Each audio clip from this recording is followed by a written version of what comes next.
હરેશભાઈ, કેટલા અગરિયાઓ અંદાજે કેટલા હશે કે જે એકદમ નાના હોય એવા, અને મોટા કેટલા હશે?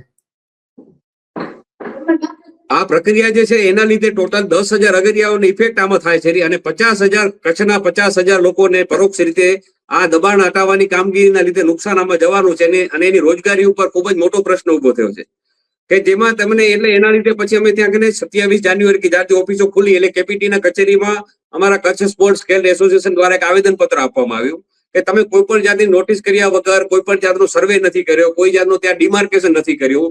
પછી બીજું આમાં જે દીનદયાલ પોર્ટ ઓથોરિટી જે પહેલા કંડલા પોર્ટ હતો એની લેન્ડ અને રાજ્ય સરકારની જમીન, આની ત્યાં કાંઈ પણ ત્યાં કોઈ જાતની બાઉન્ડ્રી નક્કી નથી, કોઈ સીમા નક્કી નથી.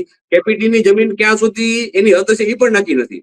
કારણ કે જે તે ટાઈમે અમને મહારાવ કે આપણે જયારે 1953માં જયારે જમીન ફાળવવામાં આવી ત્યારે ત્યાં બે નોર્મ્સ રાખવામાં આવેલા હતા કે એક લો ટાઇડ ને હાઈ ટાઇડ, કે દરિયાનું પાણી જયારે ભરતીમાં આવે એટલે 15 દિવસ લો ટાઇડ હોય અને 15 દિવસ હાઈ ટાઇડ હોય. તો લો ટાઇડ નો એક એરિયા જે હોય એ ત્યાં કને દરિયા અંદર બાજુ અને હાઈ ટાઇડ નો એરિયા હોય અંદર હોય.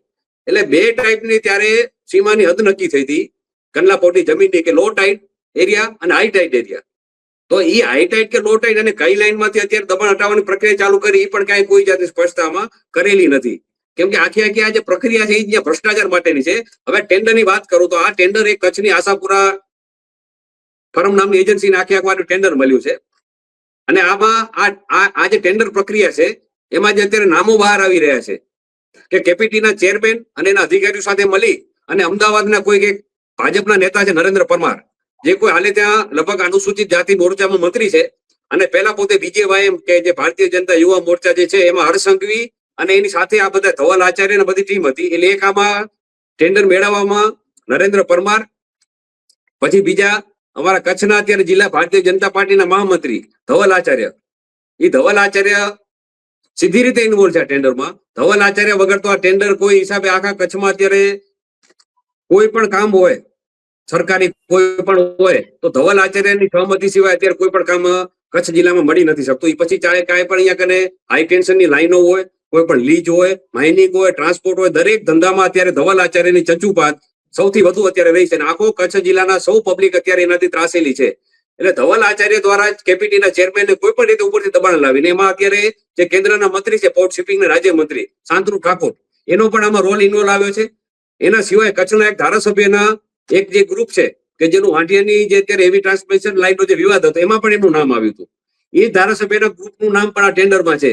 એટલે આ 4 જણાએ મળી પોલીસનો સહારો લઈ અને પ્રાઇવેટ ટેન્ડર બહાર પાડ્યું. દિલીપભાઈ, જોવાની વસ્તુ એ છે કે કોઈ પણ ગવર્મેન્ટ ઓથોરિટી જયારે દબાણ હટાવતી હોય ત્યારે પોતે જ હટાવતી હોય, પોતે જ મશીનરી કે મજૂરો ભાડે રાખીને કોઈ પણ માની લો કે કલેક્ટર ઓફિસ છે, પ્રાંત કચેરી છે કે કોઈ પણ અધિકારીઓ પોતે જે તે કન્સર્ન હોય કે માની લો તાલુકા પંચાયત, જિલ્લા પંચાયત કે ગ્રામ પંચાયત પોતે દબાણ હટાવતી હોય. પણ આ કેસમાં એવું નીકળ્યું કે શાયદ હિસ્ટ્રીમાં પહેલી વખત હશે કચ્છમાં તો કે દબાણ હટાવવા માટેના પણ ટેન્ડર બહાર પાડવામાં આવે અને એ પણ નાનું મોટું નહીં, 16 કરોડનું દબાણો હટાવવા માટે 16 કરોડના ટેન્ડર બહાર પાડવામાં આવે, જે ખાલી નેતાઓની ત્યાં તિજોરી ભરવા માટે છે. અને આ પણ ખાલી પહેલું ટેન્ડર છે. આવા 16 કરોડના 5 ટેન્ડરની પ્રક્રિયા ચાલુમાં છે અને 90 કરોડ રૂપિયા દબાણ હટાવવા માટેના. તો જ્યાં સુધી દબાણો આટલા બધા થયા, જે કેપીટી કહે છે કે આ બધા નાના અગરિયા દબાણ કર્યા, હકીકતે કોઈ દબાણ નથી. દરિયાનું પાણી લેવા માટેના ત્યાં કને પાડા બાંધેલા હતા.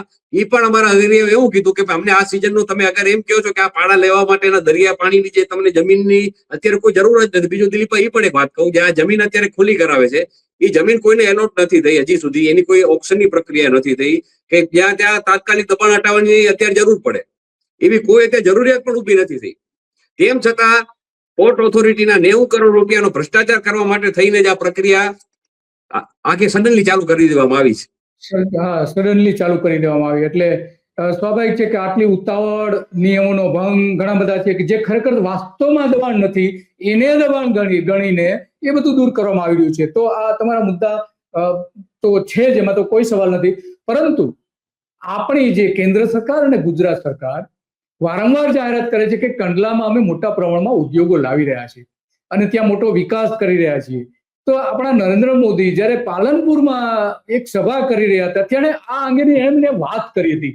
જો એ કઈ રીતની વાત કરી રહ્યા છે અને વાસ્તવમાં ગરીબોની ઝૂંપડાઓથી લઈને ગરીબો અગરિયાઓ જે છે 10,000 અગરિયાઓના કુટુંબો અને 50,000 લોકોને સીધી જે અસર થઈ રહી છે એના પર કઈ રીતે બુલડોઝર ફેરવવામાં આવે છે અને નરેન્દ્ર મોદી ઉદ્યોગો માટે કેવી વાત કરી રહ્યા છે એ પણ જોઈએ, સાંભળીએ. બનાસકાંઠાને લોજિસ્ટિક સપોર્ટ કેટલો મળવાનો છે એનો તમે અંદાજ નહીં કરી શકો. અહીંયા મોટા મોટા વેર હાઉસિંગ, અહીંયા મોટા મોટા ગોડાઉન, અહીંયા મોટા મોટા કોલ્ડ સ્ટોરેજ આ બનવાના છે. કારણ આખા ઉત્તર ભારતનો સામાન જે દરિયા તરફ જવાનો છે, કંડલા કે મુન્દ્રાના કે મુંબઈના પોર્ટ પર જવાનો છે, એ વાયા પાલનપુર અને બનાસકાંઠાના આ લોજિસ્ટિક હબમાંથી જવાનો છે. તમે વિચાર કરો કેટલું બધું ધમધમતું હશે આ વિસ્તાર. એક દરિયા કાંઠે બંદર ઉપર જેટલો ધમધમાટ ના હોય ને એટલો ધમધમાટ આ ઉત્તરના રાજ્યોમાંથી જે કઈ સામાન આવશે એના માટે અહીંયા થવાનો છે. અને એના કારણે આર્થિક પ્રગતિ માટેનું જેના ઉજ્જવળ દિવસો કહેવાય એ હવે ઉત્તર ગુજરાતના શરૂ થઈ રહ્યા છે. તો આ ઉત્તર ગુજરાતની વાત તો કરે છે મોદી સાહેબ, પરંતુ વાસ્તવમાં એ ઉદ્યોગોની તરફેણમાં બોલી રહ્યા હોય એવું સ્પષ્ટપણે દેખાય છે. કારણ કે આ જે કંડલા અને એની આસપાસના જે મીઠાના અગર જે છે એ નાના લોકોના છે. નાના લોકો માટેની ચિંતા આપણા વડાપ્રધાનને બિલકુલ નથી. ચૂંટણી પ્રચારમાં બેઠકો જીતવા માટે, સંસદ સભ્ય કે સંસદની બેઠક કે વિધાનસભાની બેઠક જીતવા માટે નરેન્દ્ર મોદી આવા તાઇફાઓ કરવા માટે જાણીતા છે. અને પછી થાય છે શું, જે અહીંયા થઈ રહ્યું છે એવું જ આખા ગુજરાતમાં થઈ રહ્યું છે. અને અહીંયા નાના માણસોને હેરાન કરવામાં આવે છે. આજુબાજુ જે લોકો રહેતા હતા કંડલા પોર્ટ પર કામ કરનારા અને બીજા એની સાથે જોડાયેલા લોકો જે કામ કરતા હતા, એના દબાણો ઓછામાં ઓછા 5,000 તો લગભગ ખતમ કરી નાખ્યા છે. એના પર બુલડોઝર પડી ગયું. હવે જ્યાં મીઠું પાકે છે ત્યાં આ થઈ રહ્યું છે. તો આ સરકાર શું કરવા માંગે છે ત્યાં એની વાત કરશો હરેશભાઈ થોડી? જી, સરકારની તમને વાત કરું તો હાથીના દેખાડવાના દાંત દૂધા છે અને ચાવવાના દાંત દૂધા છે, આ એવી વાત છે.